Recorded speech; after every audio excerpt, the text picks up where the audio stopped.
Interstate 65. It famously ended at a stoplight. In this episode, we'll find out if it still does. Interstate 65 connects the Gulf Coast in Mobile, Alabama, with the Great Lakes in Gary, Indiana. You're watching Control City Freak. This is the YouTube channel where we talk about interstate highways and the places that they are signed to go to. If you like this kind of content, please give us a like, or better yet, subscribe. We're closing in on the same number of subscribers as my graduating high school class. Of course, I don't think many of them subscribe.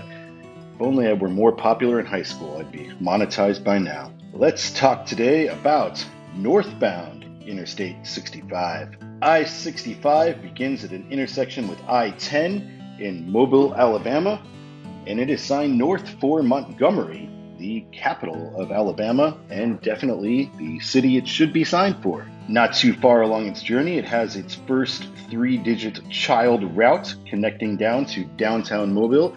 65 still signed north for Montgomery. And we see at interchanges in Alabama, it is also signed for Montgomery. They don't sign for a secondary control along the way. They do go with the primary control city. Looking at our first mileage sign this episode, we do see Montgomery is what is signed from the outset on these mileage signs. In Montgomery, we intersect with I-85, the start of I-85, and 65 is now signed north for Birmingham. As well it should be. And if we take a look at the mileage sign, we see Birmingham at the bottom level at 79. Sensible. Approaching Birmingham, we meet 459, signed for Atlanta, Gadsden, and Tuscaloosa. 65 still signed north for Birmingham. Toward the middle of Birmingham, we get the intersection with I-20 and I-59, signed for Tuscaloosa, Atlanta, Gadsden, with 65 North Huntsville. I think there's plenty of room on this sign to also add I-22. They could also have 22 Memphis on this sign as well. Here we get a nice view of downtown Birmingham, probably a better view than we saw on I-20 and I-59. And here is the same sign again at the actual interchange, so we can see the big flyover ramps here. Shortly after that major interchange, we do meet I-22 for Memphis. Although, as we saw in the I-22 episode, they start signing it differently pretty much right away. And we are on 65 North Huntsville. 65 doesn't really get into Huntsville, it just kind of skirts along the edge. They have annexed Huntsville out to I-65 now, so it is technically in the city limits, but it is also the second largest city in Alabama now, and the fastest growing city in Alabama, so I think it's the right place to sign. As we have so far, we get the main control city that's been signed on the overheads, signed on the mileage sign. Good job, Alabama. 565 is the road to downtown Huntsville, and we are now on North 65 Nashville. And still within Alabama, we get Nashville on the mileage sign too. So Alabama pitching perfect innings in this road. Welcome to Tennessee. Tennessee's had great control cities so far. Let's see how they do I-65. Nashville is still the bottom line city in Tennessee on this sign, so making sense so far. In southern Nashville, we meet 440, and we are still signed for 65 North Nashville, since 65 will go downtown.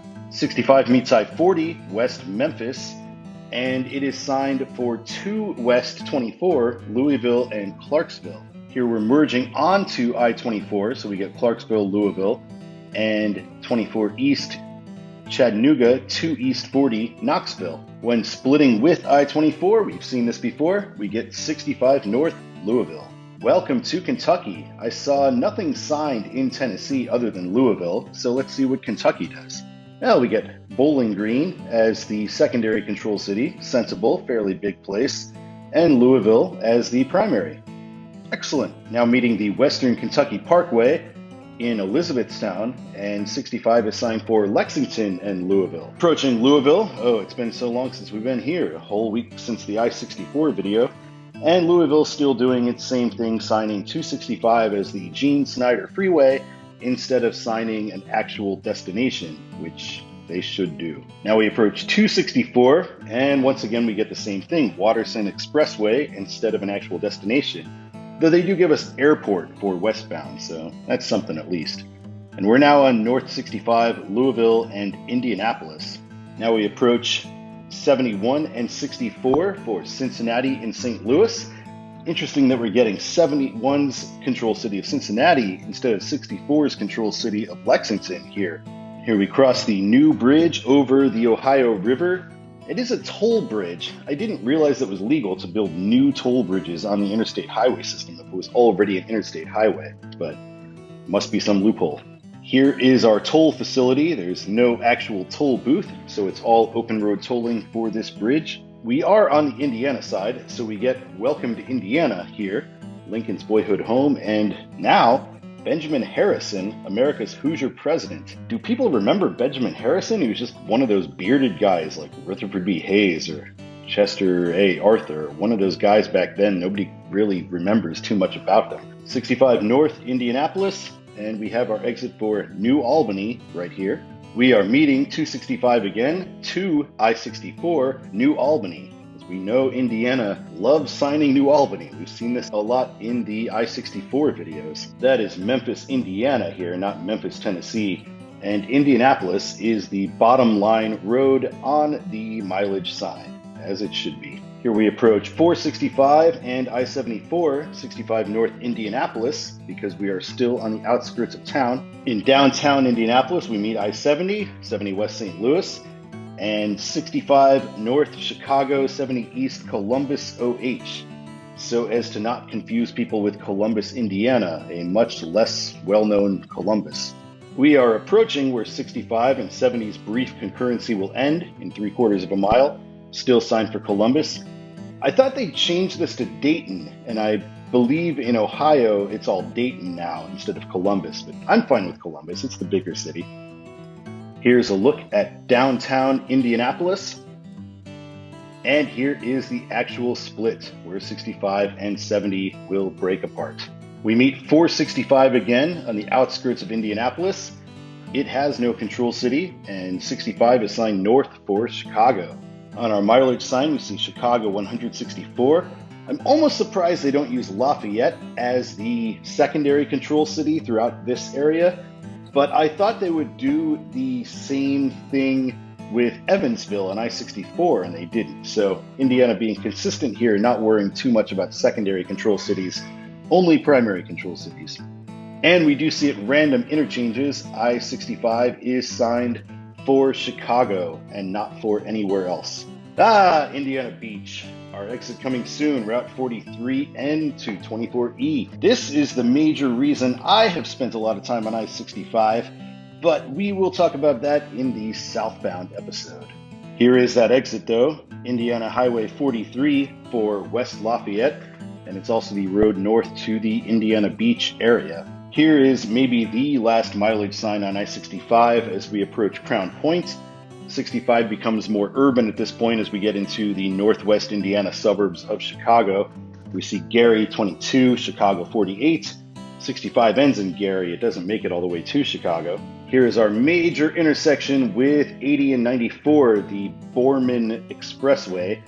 We see West 80, West 94, West 6, Chicago, a 2-lane exit, and 2 lanes will continue for the eastbound versions of those roads, along with 65 North to Toll Road. This is a look at the exit ramp to the westbound Borman. It's kind of almost a mini interstate in and of itself.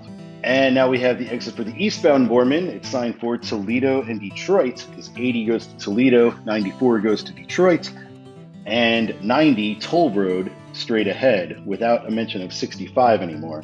Here's the sign we started the video with. 65 ends 1 mile, and we are approaching the Indiana Toll Road, I-90. Interestingly, it is signed for Illinois and Ohio instead of Chicago and Toledo, the way that 8094 was. So they go with states instead of cities on the toll road for whatever reason. Here is the exit for the Indiana Toll Road, and we see I-65 ends. So does I-65 end here? Is this the final end of I-65? This ramp is fairly new. You used to have to go forward to get onto I-90. Here we see a directional sign to tell us different things in Gary and Portage. Is this still I-65 though, or is this not I-65 anymore? Google Maps says I-65 here. And we do get a mileage sign, mile 262 of I-65. So one could argue this is still I-65 right here. going to this stoplight. So I am going to say, yes, indeed, I-65 does in fact end at a stoplight here at US 12 and 20, the Dunes Highway. All right, let's take a look at Todd's the way it should be for northbound I-65. I-65 northbound should be Montgomery, Birmingham, Huntsville, Nashville, Louisville, Indianapolis, and Chicago. And you know what? It is just that.